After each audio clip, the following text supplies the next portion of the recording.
नमस्कार। वैसे तो हम पूरे सप्ताह पश्चिम बंगाल की राजनीति पर कुछ न कुछ चर्चा करते ही रहे हैं, लेकिन इतना बड़ा बदलाव इस बार पश्चिम बंगाल में हुआ है राजनीतिक रूप से कि उस पर तो अगले कई महीने लगातार बात होती रहेगी। ऐसी ऐसी चीजें हो रही हैं जो पश्चिम बंगाल में कभी भी देखने के लिए नहीं मिलती थी।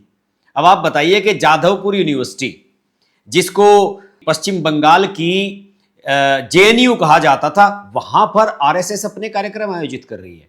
क्या आप इस बात पर यकीन करेंगे कि 12 मई को 4 मई को नतीजे आए थे पश्चिम बंगाल के, और 12 मई को पहली बार आरएसएस ने अपना कोई कार्यक्रम आयोजित किया जाधवपुर यूनिवर्सिटी के कैंपस में।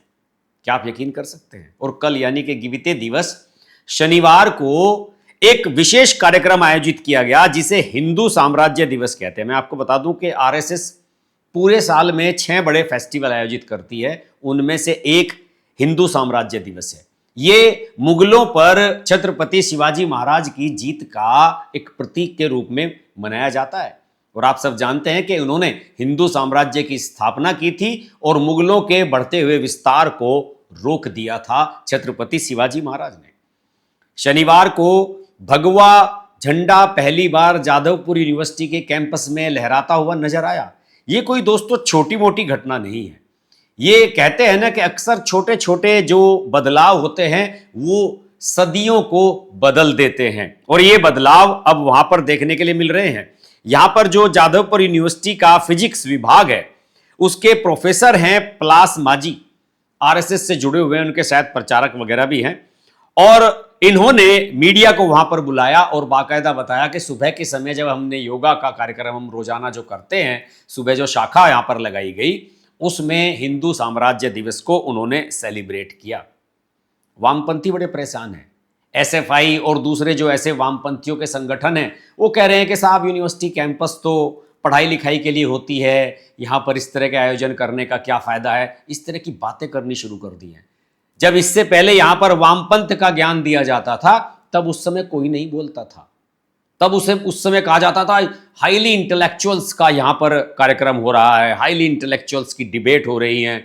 उसकी तुलना उससे की जाती थी। ये चल रहा है। कलकत्ता यूनिवर्सिटी, जिसके सबसे कम उम्र के वीसी रहे थे प्रोफेसर श्यामा प्रसाद मुखर्जी, उसकी ग्लोरी को कोई आज याद नहीं करता है।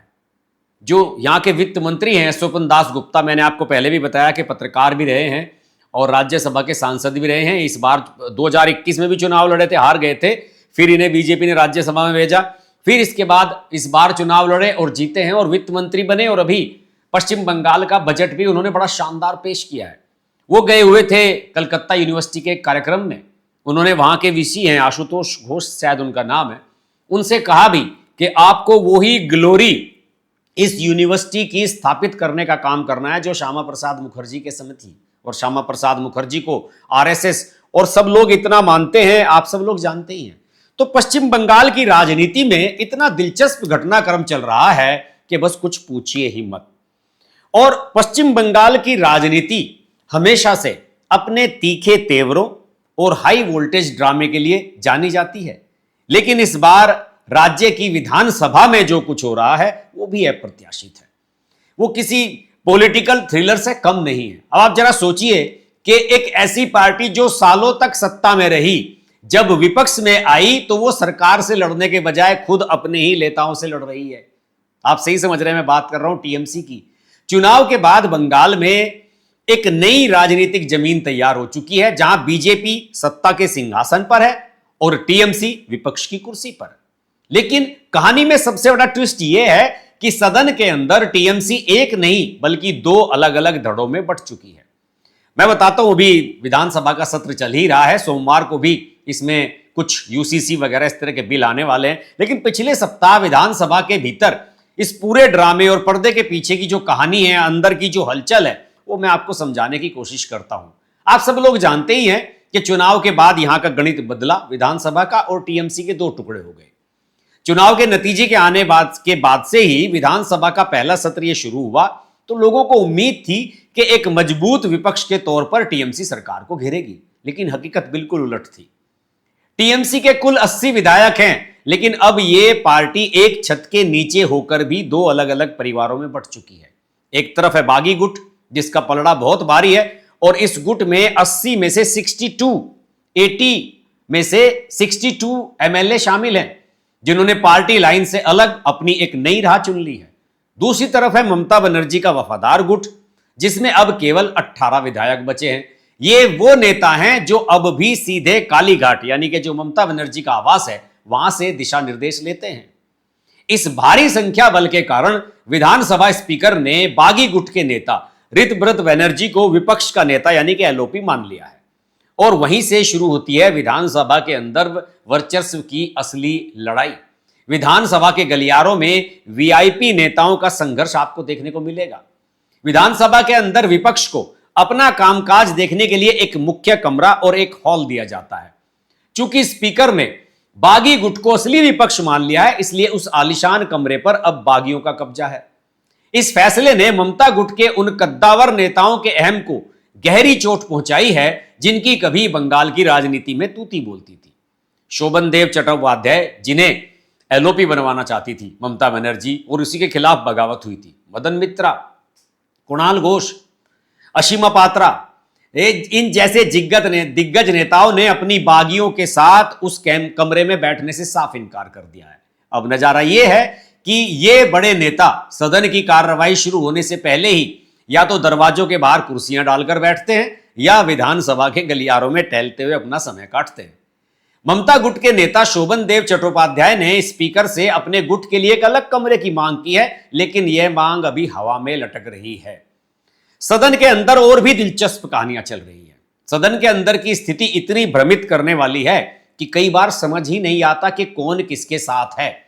जब सदन में बजट पर चर्चा हो रही थी तो स्पीकर ने बागी गुट के चीफ व्हिप यानी कि मुख्य सचेतक अखरुज्जमा को बोलने के लिए 8 मिनट का समय दिया, लेकिन एक अनोखी घटना यहां पर घटी। अखरुज्जमा ने अपने आवंटित 8 मिनटों में से 2 मिनट विरोधी यानी ममता गुट के नेता शोभन देव चट्टोपाध्याय को बोलने के लिए दे दिए। उनका यह कदम उनके ही बागी गुट के नेताओं को रास नहीं आया। बागी खेमे की उनकी सहयोगी सबीना यास्मीन वहीं बैठी थी और वे इस फैसले से सन्न रह गई, क्योंकि उन्होंने खुद उन 2 मिनटों पर अपना दावा पेश किया था कि मैं बोलूंगी इनकी जगह। यह घटना दिखाती है कि ऊपर से भले ही ये नेता बट गए हों, लेकिन अंदरूनी तौर पर दोस्ती और असहजता अभी भी बरकरार है, और ये हाई वोल्टेज ड्रामा दोस्तों अभी चलने वाला है। और इसमें मुख्यमंत्री शुभेंदु अधिकारी भी पूरा मजा ले रहे हैं। उन्हें आनंद आ रहा है कि ममता बनर्जी की किस तरीके से किरकिरी हो रही है। इस सत्र की जो चल रहा है उसकी सबसे दिलचस्प घटना मैं आपको बताता हूं। जब मुख्यमंत्री शुभेंदु अधिकारी, जो कभी खुद टीएमसी के सबसे बड़े नेताओं में गिने जाते थे, राज्यपाल के अभिभाषण पर अपना जवाब दे रहे थे, तो शुभेंदु के भाषण के दौरान बागी टीएमसी गुट ने आरोप लगाया कि चुनाव के बाद हुई हिंसा और टीएमसी समर्थकों पर हुए हमले का जिक्र नहीं किया गया है राज्यपाल के अभिभाषण में। इसके विरोध में बागी गुट, जो बड़ा गुट है, उसने सदन से वॉकआउट करना शुरू कर दिया। कभी ममता बनर्जी के बेहद करीबी रहे फिरहाद हाकिम, जो मंत्री भी रहे हैं और मेयर भी रहे हैं कोलकाता के, और अब बागी गुट में हैं। सदन से बाहर जब वो जा रहे थे तो जाते समय उन्होंने कुणाल घोष और शोभन देव चट्टोपाध्याय जैसे ममता के वफादारों को भी अपने साथ चलने का इशारा किया कि आइए आप भी कीजिए बायकॉट, क्योंकि इस बात पर तो सबको एक होना चाहिए कि टीएमसी नेताओं पर हमले हो रहे हैं, इन पर तो दोनों को एक होना चाहिए। लेकिन ममता का जो गुट है अपनी कुर्सियों से चिपका रहा, हिले नहीं। इस स्थिति को देखकर मुख्यमंत्री शुभेंदु अधिकारी ने पूरा मजा लिया और उन्होंने मुस्कुराते हुए सदन में कहा, अच्छी टीएमसी बाहर चली गई है, लेकिन कालीघाट वाली टीएमसी अभी यही सदन में बैठी है। कालीघाट मतलब सीधा जो ममता बनर्जी को रिपोर्ट करती है। इस तंज पर ममता गुट के कुणाल घोष ने अपना बचाव करते हुए कहा कि शुभेंदु अधिकारी मुख्यमंत्री के रूप में अपना पहला भाषण दे रहे थे, इसलिए एक लोकतांत्रिक मर्यादा के तहत हमने भागने के बजाय उन्हें सुनना सही समझा। देखिए किस तरह की बात कह रहे हैं, वरना नॉर्मल डेज में वो शुभेंदु अधिकारी का भाषण ना सुनते। शुभेंदु अधिकारी ने तो आरोप लगाया था कि आपने मुझे 11.5 महीने तक सदन में प्रवेश ही नहीं करने दिया, 5 बार सस्पेंड किया था ममता बनर्जी जब मुख्यमंत्री थी। विपक्ष का काम सरकार से सवाल पूछना होता है, लेकिन यहां कुणाल घोष सत्ता पक्ष के बजाय अपने ही पुराने नेताओं से भिड़ गए। उन्होंने बागी गुट के नेता और नवनियुक्त विपक्ष के नेता ऋतव्रत बनर्जी पर सीधा निशाना साधा और घोष ने स्पीकर से पूछा, बलात्कार के मामले में आरोपी किसी व्यक्ति को विपक्ष का नेता कैसे बनाया जा सकता है। इस पर स्पीकर ने उन्हें ऐसी टिप्पणियों से बचने की सलाह दी, नसीहत किया। लेकिन सबसे ज्यादा हैरान करने वाली बात यह थी कि ऋतव्रत बनर्जी के बचाव में टीएमसी के लोग नहीं बल्कि बीजेपी के विधायक खड़े हो गए। देखिए क्या चल रहा है। बीजेपी विधायकों ने कुणाल घोष के खिलाफ मोर्चा खोल दिया। कुणाल घोष यहां नहीं रुके, उन्होंने अपनी उंगली की चुनावी स्याही दिखाते हुए कहा कि मैं कोई गद्दार नहीं हूं। इसके बाद उन्होंने बीजेपी सरकार को घेरते हुए पूछा कि आखिर नई सरकार बागी खेमे के भ्रष्ट टीएमसी विधायकों के खिलाफ कोई कार्रवाई क्यों नहीं कर रही है। क्या सिर्फ इसलिए क्योंकि वे अब बीजेपी के करीबी आ चुके हैं? बात तो उन्होंने सही कही, लेकिन क्या करें, मौका आपके हाथ से निकल चुका है। जब नई सरकार का बजट पेश हुआ तो दोनों टीएमसी गुटों का रुख देखने लायक था। बागी टीएमसी विधायक दिनेन्द्र राय ने बजट की जमकर तारीफ की। उन्होंने इसे एक अभूतपूर्व बजट बताते हुए कहा कि जो अच्छा है उसे अच्छा कहना चाहिए। विपक्ष के एक नेता के मुंह से सरकार की इतनी तारीफ सुनकर बीजेपी के विधायक सजल घोष तंज कसने से खुद को रोक नहीं पाए। उन्होंने कहा, मुझसे पहले वाले वक्ता को सुनकर मैं भ्रमित हो गया कि वह विपक्ष के विधायक हैं या सत्ता पक्ष के। मुझे तो लगता है कि वो सिर्फ बीजेपी में शामिल होने की अपनी इच्छा जाहिर कर रहे हैं। विपक्ष के इसी भारी बिखराव का नतीजा रहा कि सरकार के बजट प्रस्ताव बिना किसी बदलाव या कड़े विरोध के आसानी से पास हो गए।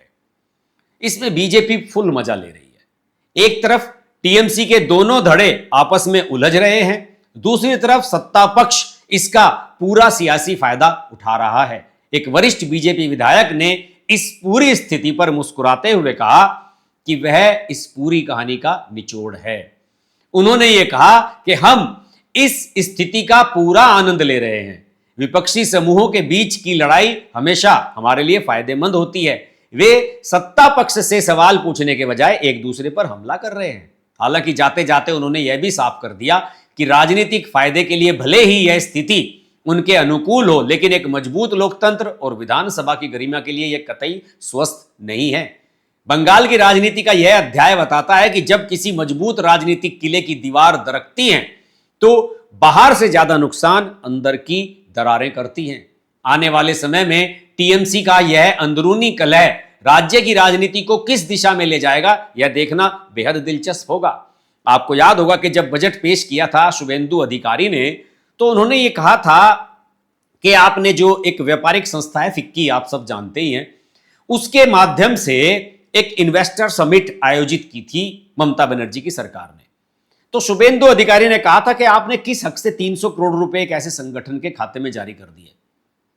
हमें अपने दम पर बिजनेस समिट का आयोजन करना चाहिए। बहुत ही 3-4 महीने के भीतर ही संभवतः जो जानकारी मेरे पास आई है, शायद नवंबर दिसंबर में ही कोलकाता में, पश्चिम बंगाल में बीजेपी की जो नई सरकार बनी है वो एक बड़ी बिजनेस समिट करने जा रही है और उसमें इन्वेस्टर्स को यहां पर बुलाया जाएगा। मैंने आपको पहले भी एक शायद संडे स्पेशल के एपिसोड में ही ये बताया था कि यहां पर इन्वेस्टर्स, टाटा जैसी बड़ी कंपनियां जिन्हें ममता बनर्जी ने यहां से भगा दिया था, टाटा नैनो का जो प्रोजेक्ट है वो यहां से चला गया था, ऐसी बड़ी बड़ी कंपनियों को लाने की कोशिश शुभेंदु अधिकारी की सरकार कर रही है। और निश्चित रूप से इन कदमों की जितनी तारीफ की जाए वो कम है। अभी तक शुभेंदु अधिकारी की सरकार ने या बीजेपी की सरकार ने ऐसा कोई कदम नहीं उठाया है जिससे ऐसा लगे कि किसी विशेष वर्ग से भेदभाव किया जा रहा है, कोई विद्वेष या हेट फैलाई जा रही है। जो भी काम किए जा रहे हैं वो बाकायदा बीजेपी के घोषणा पत्र में पहले से ही शामिल है। जैसे यूसीसी का जो नया बिल आने वाला है, यूसीसी को लेकर ऑलरेडी बीजेपी ये कह चुकी है कि अगर हमारी पश्चिम बंगाल में सरकार बनी तो हम 6 महीने के भीतर यूसीसी लेकर के आएंगे।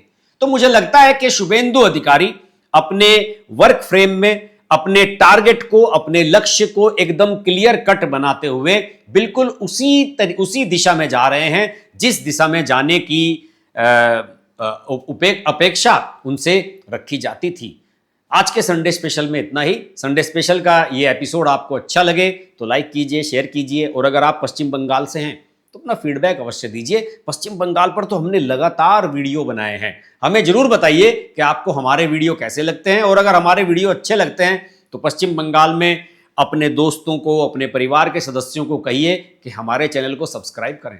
नमस्कार। अगर आपको हमारी वीडियो पसंद आई तो वीडियो को लाइक करें, चैनल को सब्सक्राइब करें और नोटिफिकेशंस के लिए बेल आइकन को प्रेस करें।